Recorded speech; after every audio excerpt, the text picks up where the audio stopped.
So let's see how things are going here. So it looks like Nolen, I believe, is up 1-0. We'll make sure that everything is kosher as far as life totals and everything is concerned. As now here is a Rootborn Defenses that's going to allow another worm to come into play and make sure none of the creatures die. So Gard looks like he's doing pretty well in this game. Yep. He's pretty far ahead, although Lauren still with some life to play with. Now, Lauren's version of this deck, he is Mono Black Devotion with a small touch of green. His touch of green, he does have a main deck Golgari Charm, 4 copies of Abrupt Decay in the main deck, and then some sideboard cards, which we'll get to in just a minute here. But we want to keep you up to speed on what's going on here. As again, Nolen is sitting at 8 life. He has a Desecration Demon and a Pack Rat, a Mutavault among the lands that he does have in play. Gard has 2 copies of Advent of the Worm, the second one made from the Rootborn Defenses Populate, a Smiter and a Banisher Priest. I didn't expect to see back-to-back green-white decks. No, and much different builds. Jeremy is a much more populate-oriented deck. 4 main deck copies of Rootborn Defenses, 2 main deck copies of Justani. He's really going down the populate road. Well, he attacks very quickly here after drawing his card, getting everything in the red zone, almost representing another copy of Rootborn Defenses here is what it feels like. That would certainly make his attack quite easy. Yeah. That was I call that one the idiot-proof one. Yeah. Get in there. My creatures are not going to die, as Mutavault's going to get made into a creature. You see a Hero's Downfall and a Gray Merchant of Asphodel there in Nolen's hand. He's going to start blocking.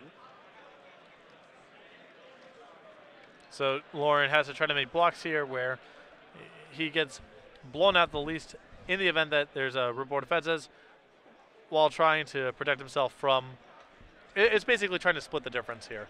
Make inroads with your blocks if he doesn't have Rootborn Defenses, while also protecting yourself in the event that he does.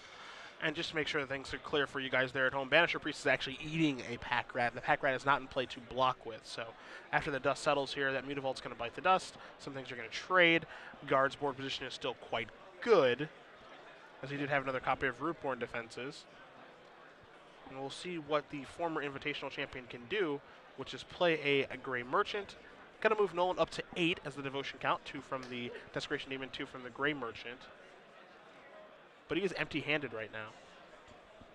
Although I believe, no, he's not lethal. He's a point short right now.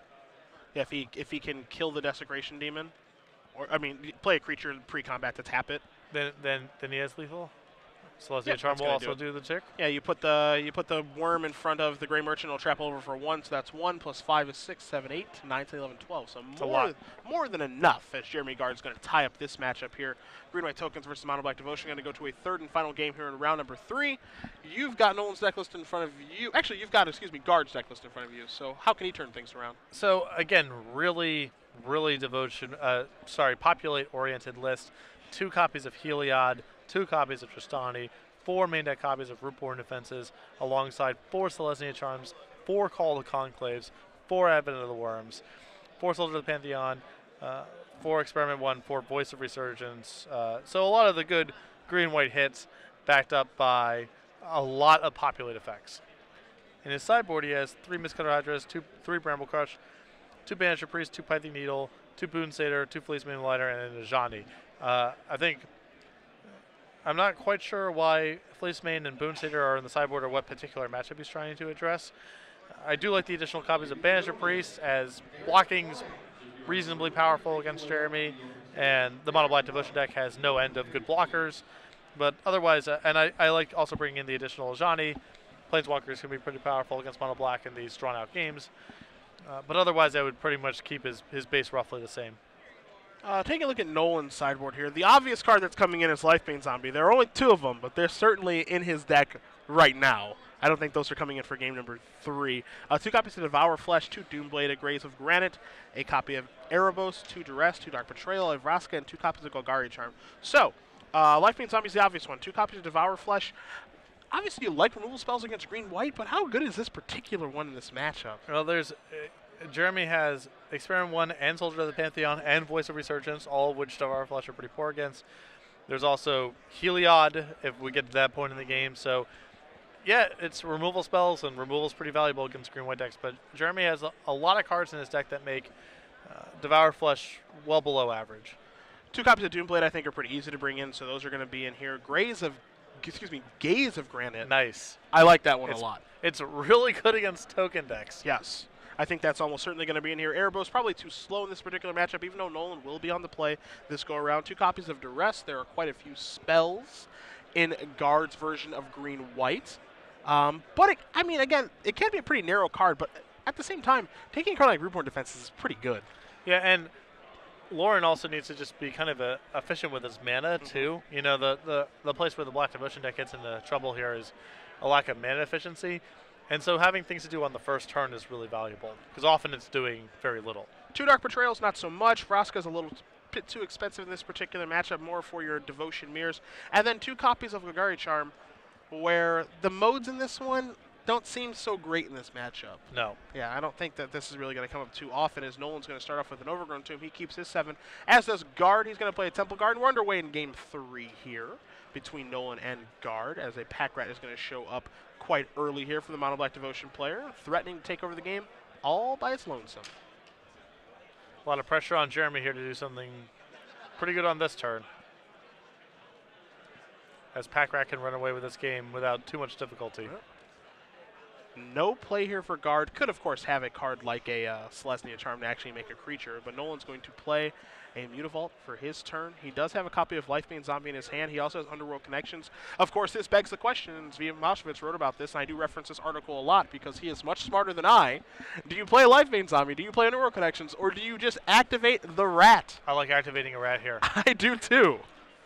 I think it's going to be really hard for Jeremy to fight over Pack Rat over the long turn, especially if Jeremy has terrors to periodically break up. You see Lauren's going to make a rat here. As long as Lauren has periodic Doom Blades and such to prevent Jeremy from having his best threats on the table, Pack Rat's going to outclass all the middling stuff that Jeremy plays. So Banisher Priest is going to take care of the actual copy of Pack Rat. In comes to play a Pack Rat token in response. Of course, you can make more rats with that thing, and I think what we're going to probably see this game is just, again, you just make rats until your opponent dies. I mean, that could certainly be the plan. Yep. Don't know if it's the best plan, but it can certainly be the plan. It's hard to imagine that he's willing to offer up the trade here. Yeah, put trade in quotes, as it were, as he can just activate his Pack Rat, make another one. Banisher Priest will die, and he'll get a Pack Rat back, and he's just going to activate here, discarding a Swamp. A little bit surprising to see a land get discarded here, unless he has another one in there, because I think what you want to do at this point is get to a mass of 5 lands so that you can attack with Mutavault and activate Pack Rat. Yep. But he feels comfortable doing that. He does have a Desecration Demon and Underworld Connections, and again, that Lifebane Zombie in the grip. And that Pack Rat attack was pretty safe, and now here's a Tristani from Gard. That's going to be a 2/5 that can block a little bit here. And also gain a lot of life and make a lot of cards, make a lot of tokens itself, so... You do see Tristani Selesnya's Voice here, a card that has not seen a lot of play. Difficult to cast Selesnya card. Selesnya hasn't been seeing a lot of play, period, so it doesn't surprise you that Tristani doesn't see a lot of play. But Hero's Downfall is going to take care of that, and now the rat tokens are going to come across. Mutavault's going to go active, making those rats into 3/3s, as Mutavault is everything, up to and including a rat, and will pass the turn back. So Nolen's got a pretty good stranglehold on this game. And that's sort of what I was alluding to before. It's really hard to imagine Jeremy being able to keep up with the Pack Rat tokens unless he's able to actually get some synergies in play. And the Mono Black deck, with all of its Doom Blades and similar effects, is going to be really good at keeping Jeremy's important cards off the table, and then Pack Rat can overwhelm everything else that's going on. See, Lockdown Smider's going to join the fray here for Gard. Nolen more than happy to just attack yet again with these rats, as he knows that he can just keep churning them out. He's got Desecration Demons to discard. He has a Lifebane Zombie that he can cast or discard. Same can be said for Underworld Connections, with that Mutavault laying there as well. Those rats, while they're 2/2s right now, can become 4/4s at any moment. And Jeremy's almost priced into just blocking with his Smiter here. He can't take all of this damage, but it's really hard for him to win the game when he spends his whole turn casting Smiter and Lauren gets to trade it with any card in his hands. Underworld Connections is the card that gets discarded to the Pack Rat activation. Mutavault goes active to turn those rats into 4/4s. So an attack here for 8 is what's coming across. Smiter did go in front of 1 rat. We might see a Selesnya Charm to try to save a Smiter, which I don't think is a bad exchange at this point. I don't see that Selesnya Charm doing very much else. I mean, I guess it can kill a rat possibly next turn if they get to 5/5s, but... So let's see if that's the route that Gard wants to take.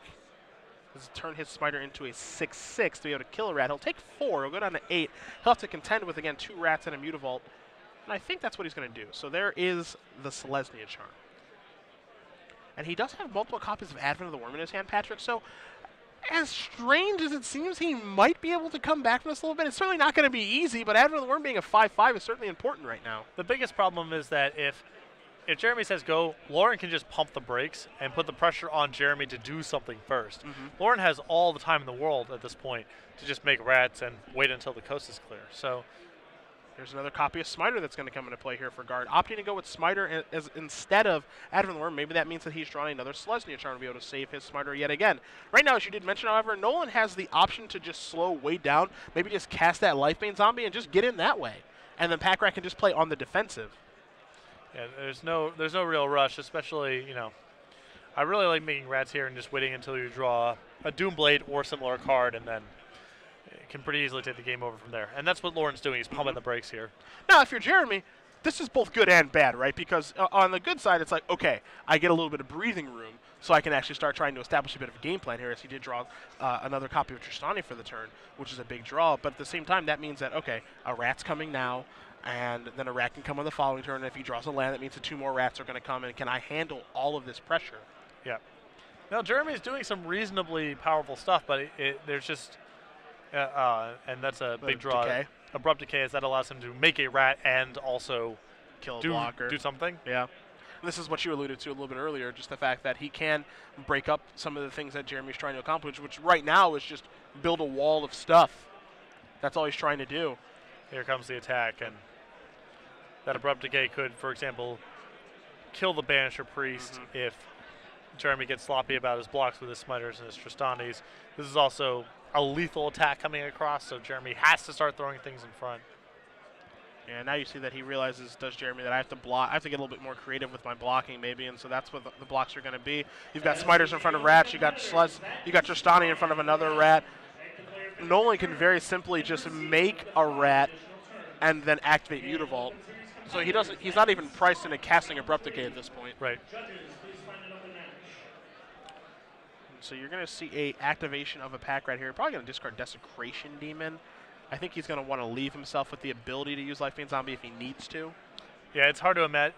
Yeah, I can see him get to a spot where he has 6 mana and wants to play Lifebane Zombie plus make a rat. I can't imagine the demon getting cast. Yeah. Desecration Demon is the creature that's going to go there. You see the rat's going to come into play. And of course the question is it better to Abrupt Decay the Banisher Priest? Or is it better to activate the Mutavault? I don't think it makes a world of difference, honestly. I mean, there's no trick that Jeremy can really have. He doesn't have access to white mana where you'd have to worry about God's Willing or some corner case card like that. You see Nolen is just, contemplating what are the benefits of activating Mutavault versus casting the Abrupt Decay that I've just drawn for the turn. Yeah, I think that's fine. Yeah. I like this. He says activate Mutavault. It's going to turn my rats into 5/5s. You've got 4 rats and a Mutavault making into 5/5s, and it looks like a Wrath was just cast as Gard picks up the 2 Smiters and the Tristani and passes the turn back. So Gard's going to draw his card for the turn. Again, he does have 2 copies of Advent of the Worm in his hand, but they are a little bit too late to the party now. Yeah. There is a Smiter passing the turn back, and Nolen is going to confidently untap here. He'll take a draw step, knowing that he can activate that Mutavault and get in there with everybody and attack with an avalanche of rats. Can also still make one too. I would imagine you would just Abrupt Decay potentially here to just remove a blocker, but it doesn't really matter too much. Yeah, kind of semantics at this point. At the end of the day, this is a display of why Pack Rat is a good Magic card, and why the mono black deck is really good. I mean, when I was watching turn 2 of this game, as you see an attack here with Nolen that looks to be lethal, and an extension of the hand, so Lauren Nolen is going to win this match, move on to 3-0. Mono Black Devotion defeating Jeremy Gard's green-white token deck. But when I watched turn 2 of this game,